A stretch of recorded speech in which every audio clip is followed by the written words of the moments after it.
Srivasade. Hare Krishna, Krishna Krishna, Hare Hare, Hare Rama, Rama Rama, Hare Hare.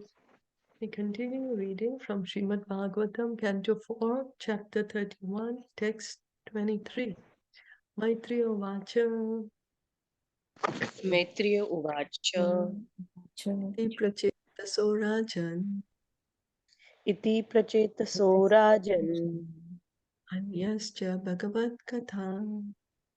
Anyascha Bhagavad Katha Shravayitva Brahmalokam. Shravayitva Brahmalokam Yayau Swayam Bhuvo Muni.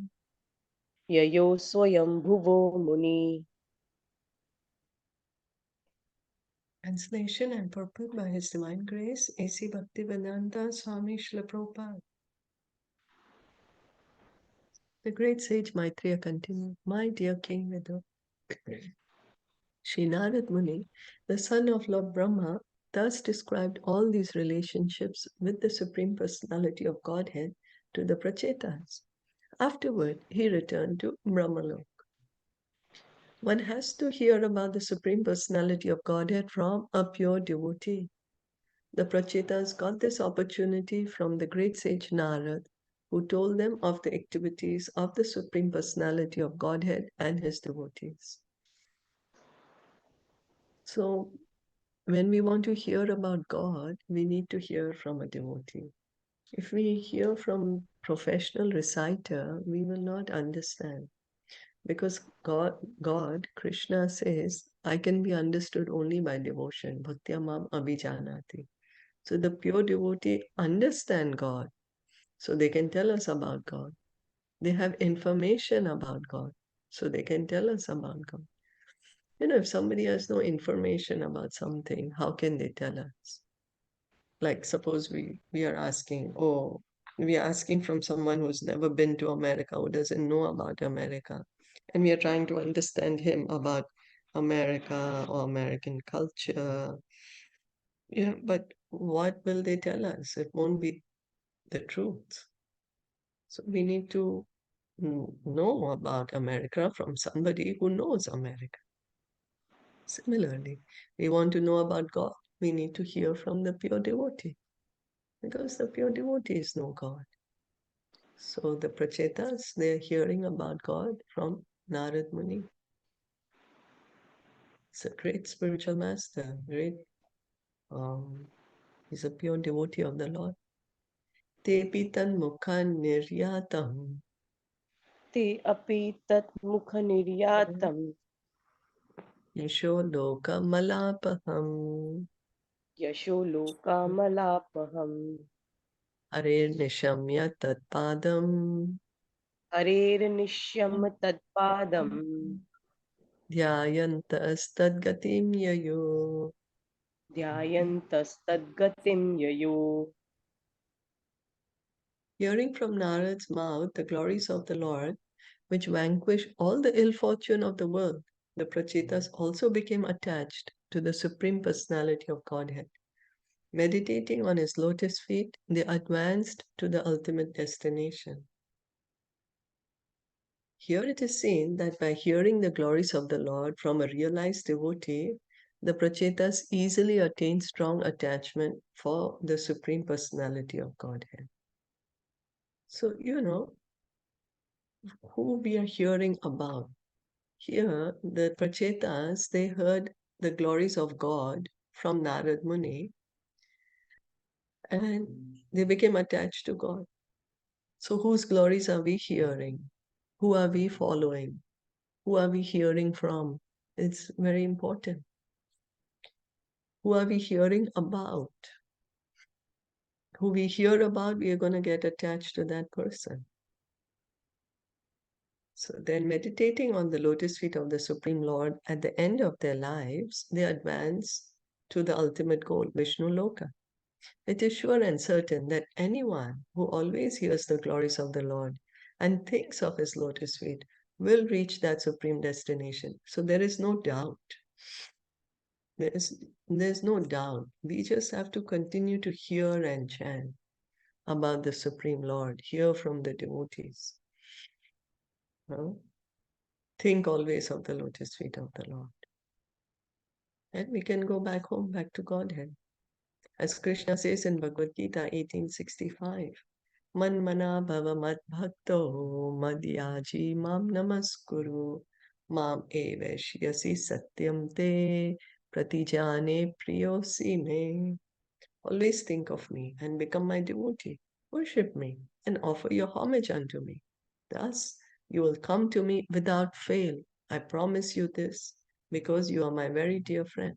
So Krishna is repeating this instruction in Bhagavad Gita that always think of me, become my devotee.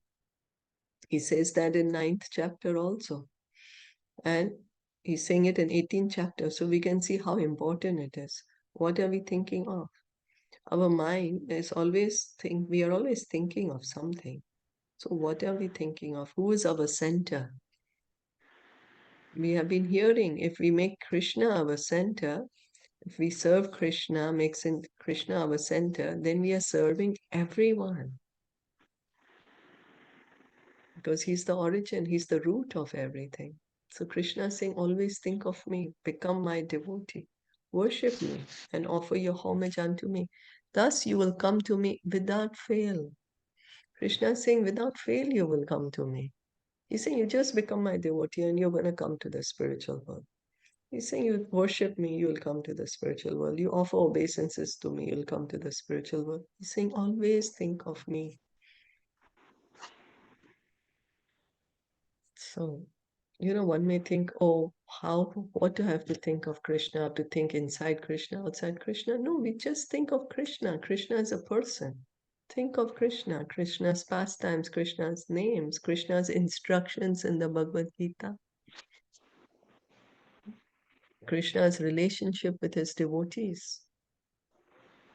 Etate bihitam shatar.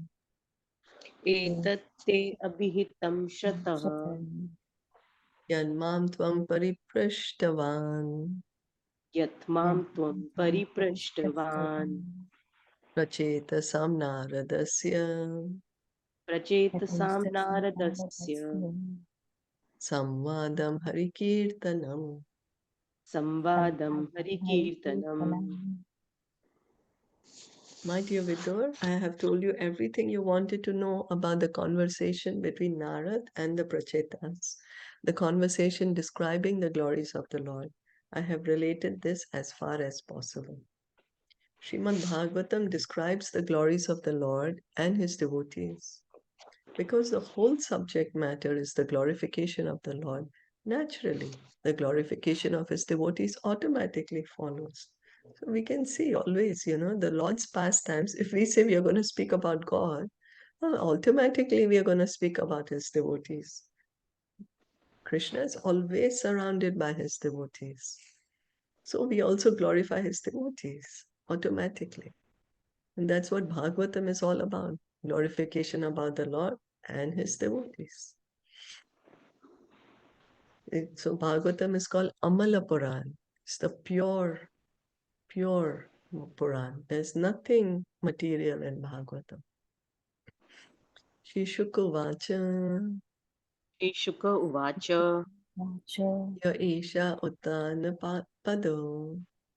ya esha uttanapado Manavasya Nuvarnita. manavasya anuvarnitah Vamsha Priya Vrittasyapi. vamshah priyavratasya api Niboda Nripa Sattama. niboda nirpasattama. Sukadev Goswami continued, O best of kings, King Parikshit, I have now finished telling about the descendants of the first son of Swayambhuva Manu, Uttanapad. I shall now try to relate the activities of the descendants of Priyavrata, the second son of Swayambhuva Manu. Please hear them attentively. Dhruv Maharaj was the son of King Uttanapad, and as far as the descendants of Dhruv Maharaj, or King Uttanapad are concerned, their activities have been described up to the point of the Pracetās. Now, Sri Sukadev Goswami desires to describe the descendants of Maharaj Priyavrata, the second son of Swayambhuva Manu. So we were hearing about Dhruva Maharaj, and we heard about the descendants of Dhruva Maharaj. We heard about his descendants coming to the Pracetās. And then now we are going to hear about Priyavrata. So we heard about Anga, Vena, Prithu. We heard about all these great personalities. Prachina Parishad. Yes. And Pracetās. All coming in the line of Dhruva Maharaj.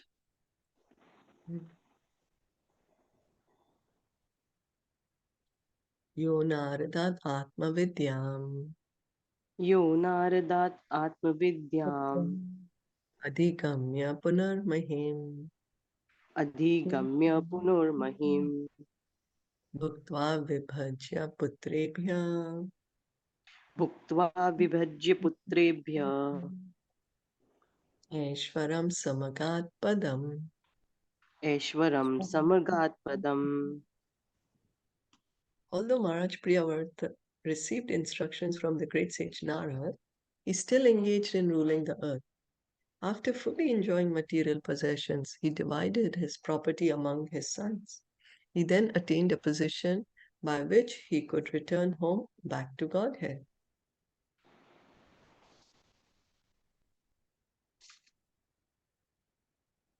Imam tu kosharavinopavārnitam. Imam tu koshar vina upavarnitam Shatanisham satkatham. Shrata Nishabhya Achitvad Satkatham Pravritta bhavo shukala kulomune. Pravriddha Bhavo Ashrukala Akula Mune Dadhara murdna charanam hridahare. Dadar Murdhana Charanam Hridahare. My dear king, in this way, after hearing the transcendental messages of the Supreme Personality of Godhead and his devotees from the great sage Maitreya, Vidur was overwhelmed with ecstasy. With tears in his eyes, he immediately fell down at the lotus feet of his guru, his spiritual master. He then fixed the Supreme Personality of Godhead within the core of his heart. This is a sign of associating with great devotees. A devotee takes instructions from a liberated soul and is thus overwhelmed by ecstasy from transcendental pleasure. So the association of the pure devotee. Because the pure devotee is in ecstasy, then one who's associating with the pure devotee can also feel this ecstasy. Like association is so important, right? We take on the color of the people we associate with. Who are we associating with? Associate with pure devotees. Pure devotees are feeling this great ecstasy. We can also feel in their association.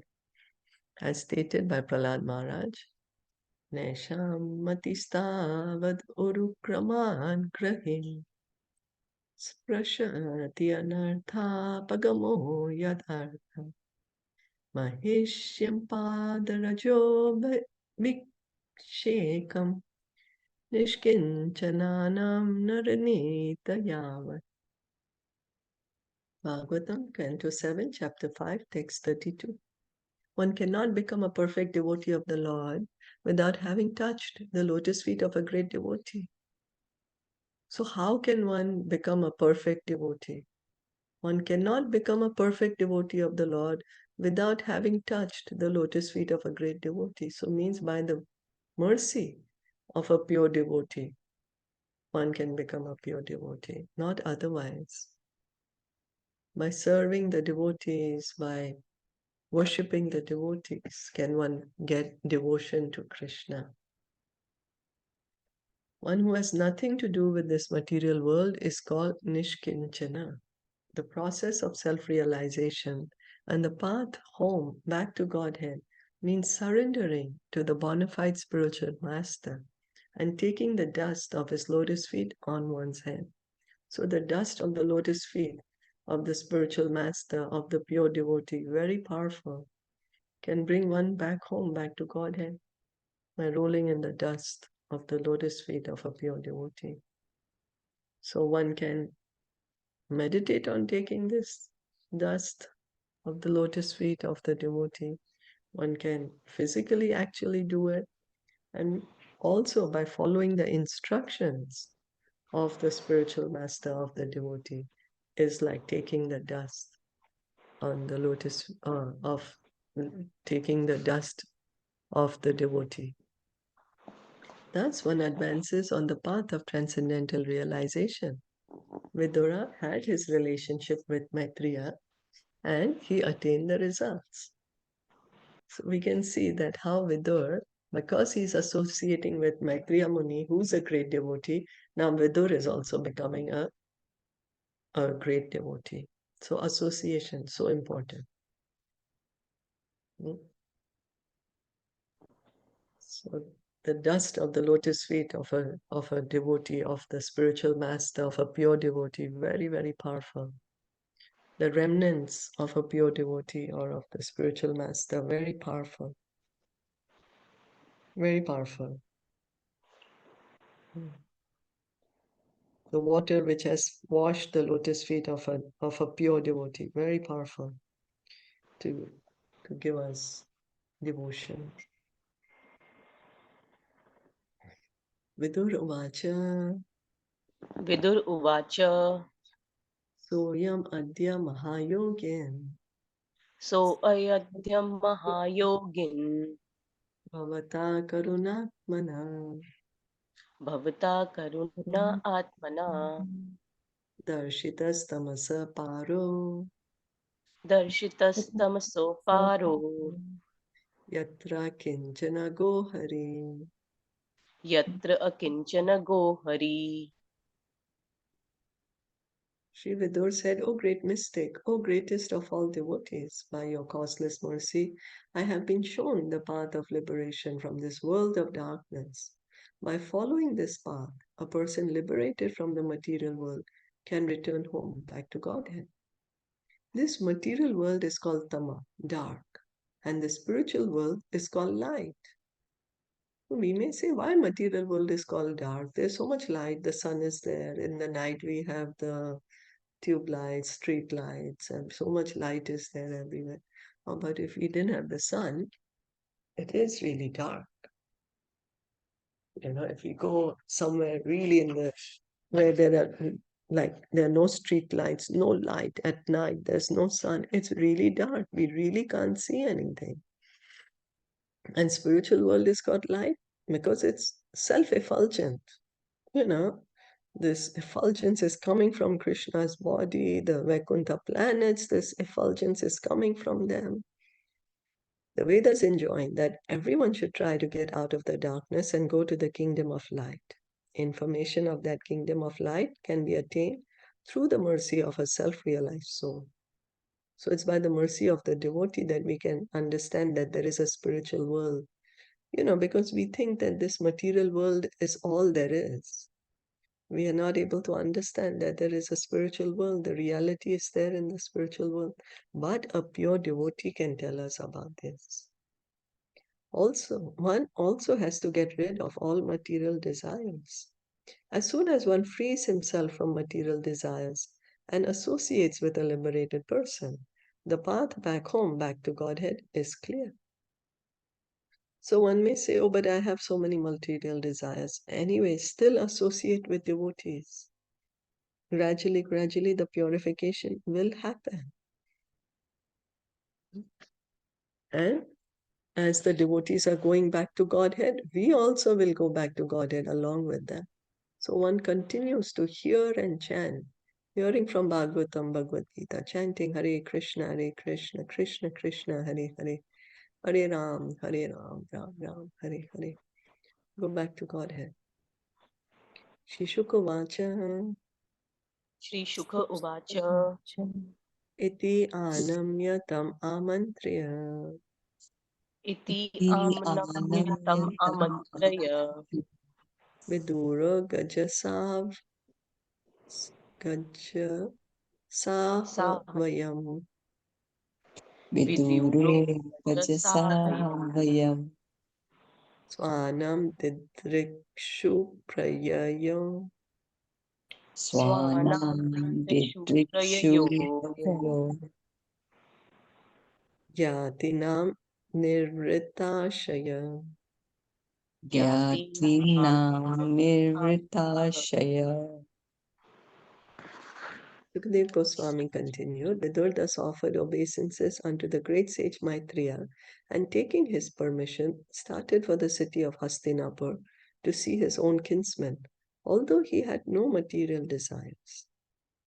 When a saintly person wants to see his kinsmen, he has no material desire to see them.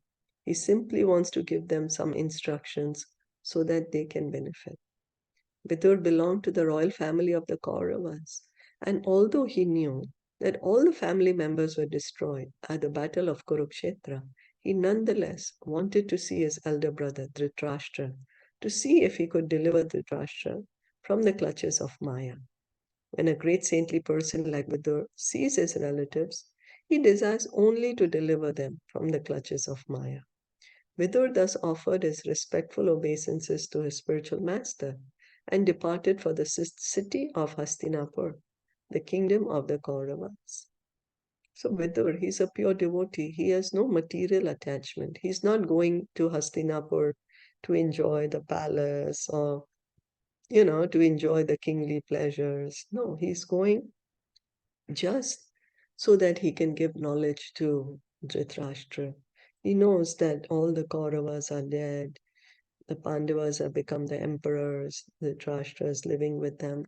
So he is compassionate. Like how Narad Muni, he was compassionate on Prachina Barishat. That's why he came and he gave him instruction. Similarly, Vidur is feeling compassion for Dhritarashtra. That's the reason he's going. Not for any material desire. Etad yashnu yadrajan. Etadyo Shrunuyat Rajan Ragyam hari arpitatmanam. Ragyam Hari Arpit Atmanam Ayurdanam yashasvasti. Ayurdanam Ayurdanam Yashasvasti Gatim aishwaryam apnuyat. Gatim Gatim Aishwaryam Aishwaryam Apnuyat Apunat. King. Those who hear these topics about kings who are completely surrendered to the Supreme Personality of Godhead obtain without difficulty a long life, wealth, good reputation, good fortune, and ultimately the opportunity to return home back to Godhead. Purport. Thus end the Bhaktivedanta purports of the 4th canto, 31st chapter of the Srimad Bhagavatam entitled Nārada Instructs the Pracetās. End of the 4th canto. Jai. Thank you so much. And we have a great benediction here, that hearing about these saintly kings, the Rajarishis. O King, those who hear these topics about kings who are completely surrendered to the Supreme Personality of Godhead, so they're not ordinary kings, they're completely surrendered to God.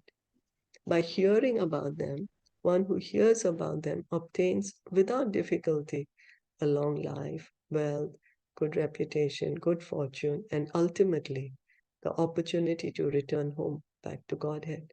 That is the greatest fortune. That is the highest fortune one can get, the opportunity to return back home, back to Godhead. Did anyone want to add anything, comment, question?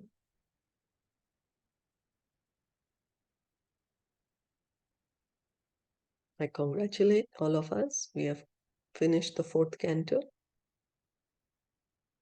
And we begin with the 5th canto, the creative impetus. Chapter 1, the activities of Maharaj Priyavrata. So we heard Swayambhuva Manu had two sons, Uttanapad. Then we heard about Dhruva Maharaj and his descendants. And so Uttanapad's brother is Priyavrata. Now we are going to hear about Priyavrata. This chapter describes how King Priyavrata enjoyed royal opulence and majesty and then returned to full knowledge. King Priyavrata was detached from worldly opulence. And then he became attached to his kingdom. But finally, he again became detached from material enjoyment and thus achieved liberation. So something like the Pracetās, no? The Pracetās, they saw Vishnu. Then they took up family life. They became the emperors. Then again, they gave up everything and completely surrendered to God. And they returned back home.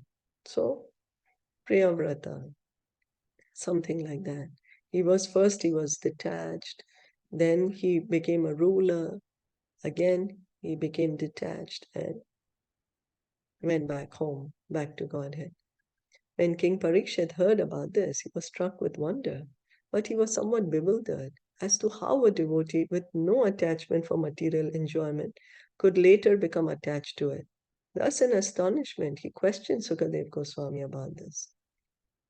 In response to the king's inquiries, Sukadev Goswami said that devotional service, being transcendental, cannot be deviated by any material influences.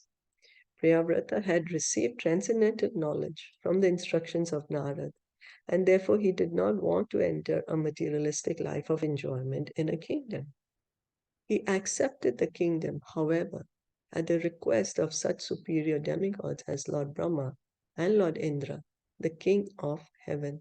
So Priyavrata, he got this knowledge from Narad Muni. So we can see Narad Muni is also the spiritual master of Priyavrata.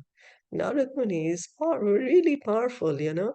He's the spiritual master of so many great personalities.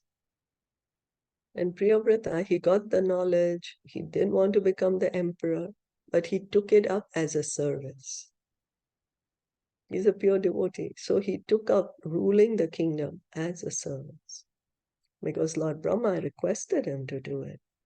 Lord Indra also. So everything is under the control of the Supreme Personality of Godhead, the Supreme Controller, and everyone must work accordingly. Just as a bull is controlled by a rope tied to its nose, so all conditioned souls are forced to work under the spells of the modes of nature. We think we are independent. We say, why should I listen to God? Why should I serve God? But what happens, because we don't want to directly serve God, we serve the modes of nature. Yeah, just as a bull is controlled by a rope tied to its nose, so all conditioned souls are forced to work under the spells of the modes of nature. The bull, there's a rope tied, and this rope is fixed to a place in the ground. So how much ever is the length of the rope, the bull can go only that far. Some rope is very short and some is a little longer. So the modes are like that. Some mode of ignorance very short, not much. There's not much the person can do. Passion little longer, goodness a little longer, but still it's a rope. We are still tied, still forced to work under the spell of the modes of nature. A civilized man therefore works according to the institution of Varna and Ashram. Even in materialistic life, however, no one is free to act. Everyone is compelled to accept a certain type of body offered by the Supreme Lord, and thus be allotted different grades of happiness and distress. So we say, oh, I don't want to serve God. Why should I serve God? But what happens? We say we are independent. But actually, are we independent? If we analyze, we heard in Bhagavad Gita, we have been reading how the modes are controlling us. And the modes, they belong to God. So on one hand, we say we don't want to serve God. But here, because we are serving the modes, so indirectly we have to serve God. So there is no way that we cannot serve God, whether direct or indirect. That is our choice. That's the free will that we have. whether we want to serve God directly or indirectly. When we say indirectly, then we put in the material world, in a material body, and we serve God indirectly by serving these modes of nature, goodness, passion, and ignorance. And based on that, we experience happiness or distress. Therefore, even if one artificially leaves home and goes to the forest, he again becomes attached to materialistic life. Arjuna tells to Krishna, I'm going to go to the forest. I'm not going to do this fighting. I'm going to renounce the world and go to the forest. And Krishna tells him, but you're now refusing to fight, but your modes are going to make you fight. Because the modes are very strong. Arjuna is a Kshatriya. So Krishna is saying you work according to the modes. That's what Krishna is telling us. That's the reason Krishna has made this Varna Sharma society, working according to the modes that we have, the qualities that we have. Family life is compared to a fortress for practicing sense control. When the senses are controlled, one may live either at home or in the forest. There's no difference. So family life is like kind of a protection, where there's some kind of a license given for some kind of sense gratification. Only when one has mastered the senses, then one can renounce family life. When Maharaj Priyavrata, following the instruction of Lord Brahma, accepted the royal throne, his father Manu left home to the forest. So Priyavrata, he accepted Lord Brahma's advice. He came back home. He became the emperor, and Manu left for the forest. Maharaj Priyavrata then married Barhishmati, the daughter of Vishwakarma. In the womb of Barhishmati, he begot 10 sons named Agnidhra, Idmajhiva, Yagyabahu, Mahavira, Hiranyareta, Gritaprishta, Savana, Medha Tithi, Vitihotra, and Kavi. He also begot one daughter whose name was Urjaswati. Maharaj Priyavrata lived with his wife and family for many thousands of years. The impressions from the rims of Maharaj Priyavrata's chariot wheels created 7 oceans and 7 islands. Of the 10 sons of Priyavrata, 3 sons named Kavi, Mahavir, and Savana accept sannyas, the 4th order of life, and the remaining 7 sons became the rulers of the 7 islands. So he had 10 sons, 3 sons became sannyasis, 7 sons ruled. He created 7 oceans and 7 islands with his chariot, and then each of them ruled one of them, 1 island each. Maharaj Priyavrata also had a second wife, in whom he begot 3 sons named Uttama, Raivata, and Tamas. All of them were elevated to the post of Manu. Sukadev Goswami thus described how Maharaj Priyavrata achieved liberation. So this is like kind of a summary that Prabhupada has given us of this chapter, this chapter, Rajovacha, Rajovacha, Priyavrto Bhagavata, Priyavrato Bhagavataha, Atma Rama Katham Mune, Atma Raman Katham Mune, Grihe Ramata Yanmula, Grahe Ramata Yanmula, Karma Bandha Parabhava. Karma Bandha Parabhavaha. King Parikshit inquired from Sukadev Goswami, "O great sage, why did King Priyavrata, who was such a great self-realized devotee of the Lord, remain in household life? Which is the root cause of the bondage of karma, fruitive activities, and which defeats the mission of human life?" In the 4th canto, Srila Sukadev Goswami explains that Narad Muni perfectly instructed King Priyavrata about the mission of human life. So Parikshit Maharaj is saying, no, that Narad Muni explained to Priyavrata. Now Priyavrata became self-realized, then again, why did he take up family life? So the mission of human life is to realize oneself and then gradually to go back home, back to Godhead. This is the mission of human life. We may make up many different missions, but our mission is to self-realization, God realization, going back home, back to Godhead. Since Narad Muni instructed the king fully on this subject, why did he again enter household life, which is the main cause of material bondage? Maharaj Parikshit was greatly astonished that King Priyavrata remained in household life, especially since he was not only a self-realized soul, but also a first-class devotee of the Lord. So he's a pure devotee, Maharaj Priyavrata. A devotee actually has no attraction for household life, but surprisingly, King Priyavrata enjoyed household life very much. One may argue, why is it wrong to enjoy household life? The reply is that in household life, one becomes bound by the results of fruitive activities. The essence of household life is sense enjoyment. And as long as one engrosses his mind in working hard for sense enjoyment, one becomes bound by the reactions of fruitive activities. This ignorance of self-realization is the greatest defeat in human life.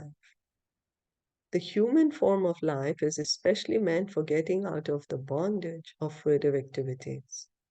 But as long as one is forgetful of his life's mission and acts like an ordinary animal, eating, sleeping, mating, and defending, he must continue his conditioned life of material existence.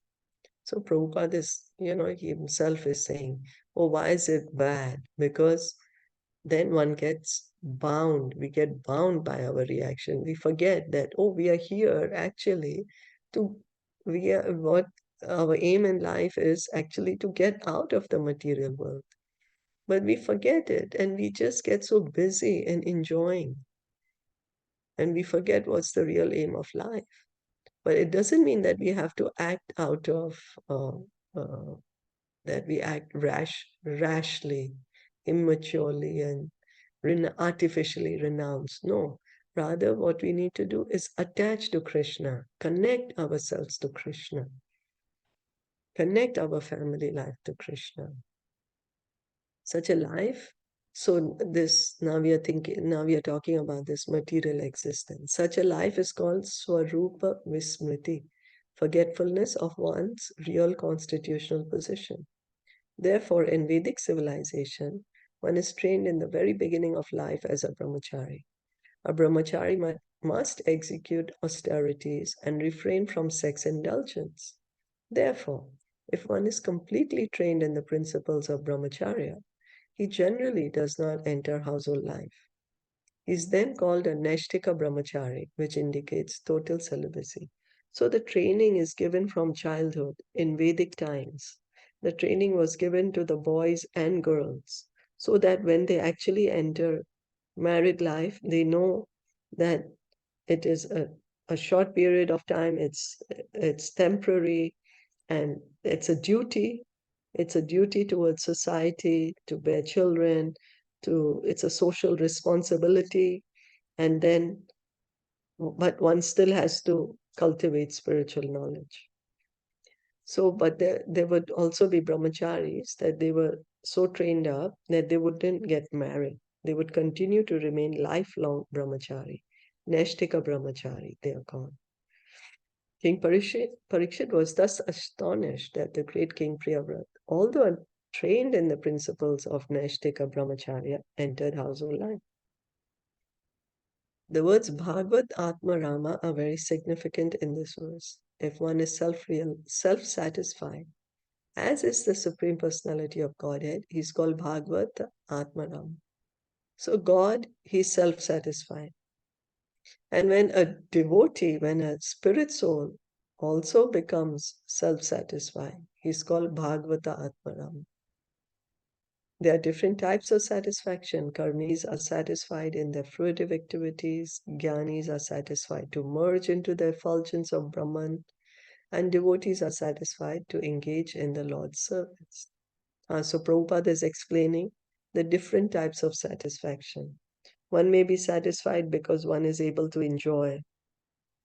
One may be satisfied because one is able to enter the Brahmajyoti and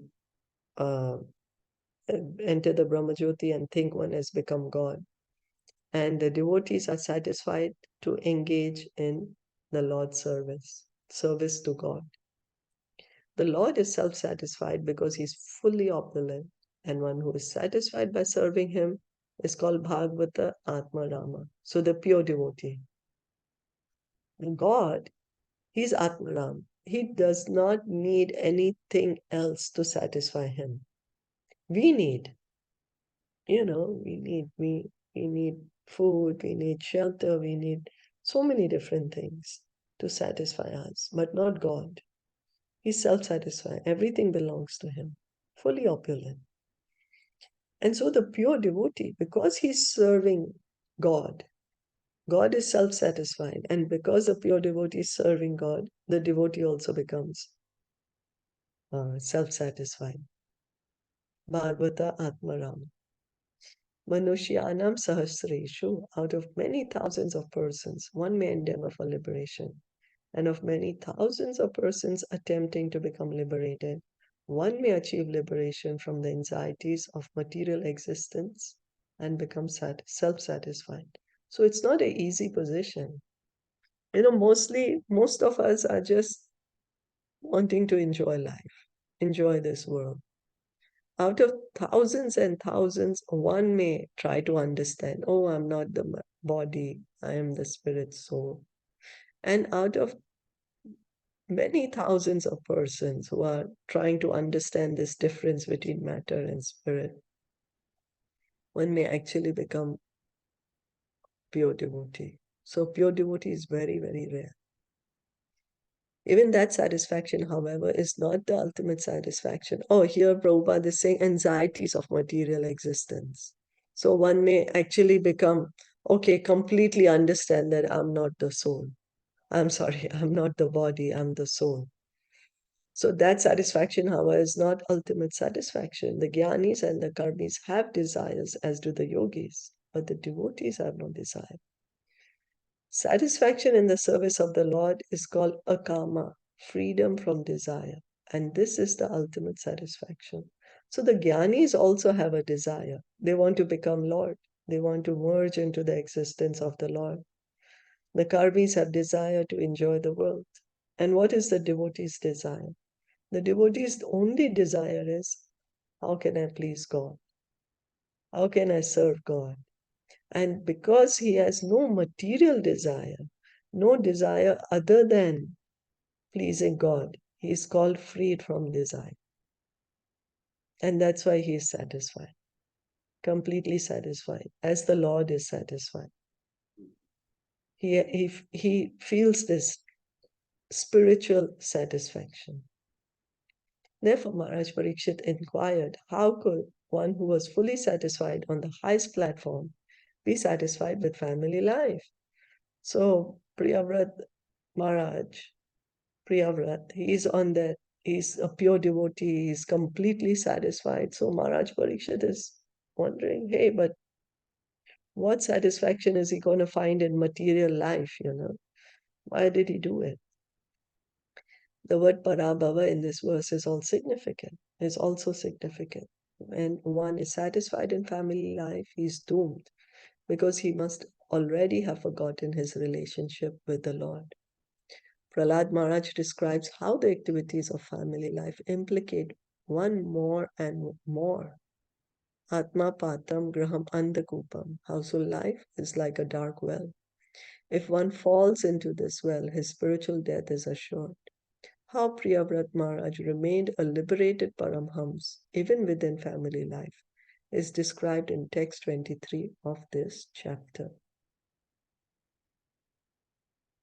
So, Maharaj Parikshit wants to understand that, why a pure devotee wants to enter into family life. na nunam mukta sanganam.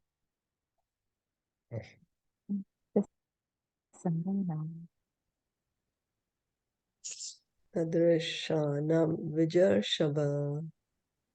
Tadrishan Grahesha abe niveshoyam. Graheshu Abhiniveshoyam Pumsam bhavitum arhati. Pumsam bhavitum arhati. Arhati. Devotees are certainly liberated persons, therefore, O greatest of the Brahmanas, they cannot possibly be absorbed in family affairs. In Bhakti Rasamrit Sindhu, it is said that by executing devotional service to the Lord, one can understand the transcendental position of the living being and the Supreme Personality of Godhead. Bhakti Rasamrit Sindhu, which Srila Prabhupada translated as Nectar of Devotion, it says that by engaging in devotional service, then one can get self-realization, one can have God realization. So by bhakti, one can get self-realization, one can get God realization. The Supreme Personality of Godhead cannot be understood by any means except bhakti. The Lord confirms this in Srimad Bhagavatam, Canto 11, Chapter 14, Text 21. Bhaktyaham ekaya grahaya. Only by executing devotional service can one appreciate me. Similarly, in Bhagavad Gita 18.55, Lord Krishna says, Bhaktya mam abhijanati. Simply by discharging devotional service, one can understand me. So if we at all want to understand God, we want to understand ourselves, then we need to engage in devotional service, because God is saying only by engaging in devotional service can we be able to understand Him, can we be able to understand ourselves. Now we may say, oh, but why I have to understand God to understand myself? In the darkness, we cannot understand ourselves. So just like when the sun comes up, automatically we are able to see ourselves. Similarly, when we try to understand God, automatically we will be able to understand ourselves, self-realization. So God realization, self-realization goes together. That's why we need to understand God. Once we understand God, we will understand our position, who we are. And how can we understand God? Simply by discharging devotional service. Thus, for a bhakta, to become attached to family affairs is impossible, since a bhakta and his associates are liberated. So the pure devotee, we don't need to imitate. We have to take this with caution. We can't imitate a pure devotee and irrationally we say, okay, I'm going to give up my family life. No, Krishna is telling, that's the reason we need to understand Bhagavad Gita. Krishna is telling Arjuna, you do your duty. Do your duty for my satisfaction. So whatever we are doing, do it for Krishna's satisfaction. Whatever duties we have, it may be family, it may be work, whatever duties, do it for satisfaction of God. So, and then we may say, oh, but why shall I do it for God's satisfaction? So then to be able to come to that position, we need to constantly hear and chant, regularly hearing and chanting. So everyone is searching after ananda or bliss, but in the material world, there can never be any bliss.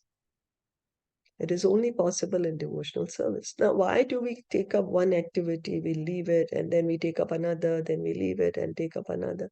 Because we are searching for happiness. We are thinking, I'll do this, I'll be happy. So we may be happy for some time, but that happiness goes away. So then we try to do another thing, and then another thing, and another thing. So what we are doing is we are trying to find happiness in the material world. But happiness in the material world is temporary. Whereas because we are the soul, we are searching for bliss, unending happiness, eternal happiness, but that is not there in the material world. That is possible only in devotional service. Attachment for family affairs and devotional service are incompatible.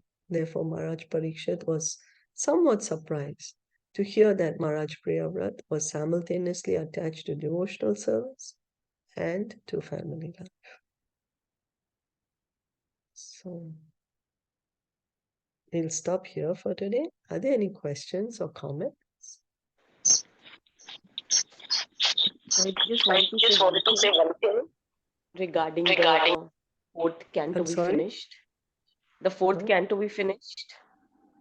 Yes. It is like, like Vidur ji, he is so merciful that he did not think about himself. Like as for us, we would like to go and meet and show them, see, I know so much and now I want, but he just wanted to help his brother also. And that brother who always showed down, and because we all know that how in the beginning Duryodhan and everybody insulted him so much and asked him to leave the kingdom, that you should go away from here. And that's why he came. And in the first canto, it is all there that after this, what happened, how he went and how he helped his brother and everybody, how he gave knowledge to everybody, not only his brother, but also to Pandavas and everybody.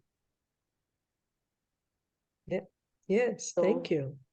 so merciful, like he is. Yes. Yeah. Vidur is called a Mahatma. Mahatma Yeah. Vidur. Yes, yes, thank you. Thank you so much. So, Srila Prabhupada ki jai. Gaur Bhaktavinda ki jai. Hare Krishna.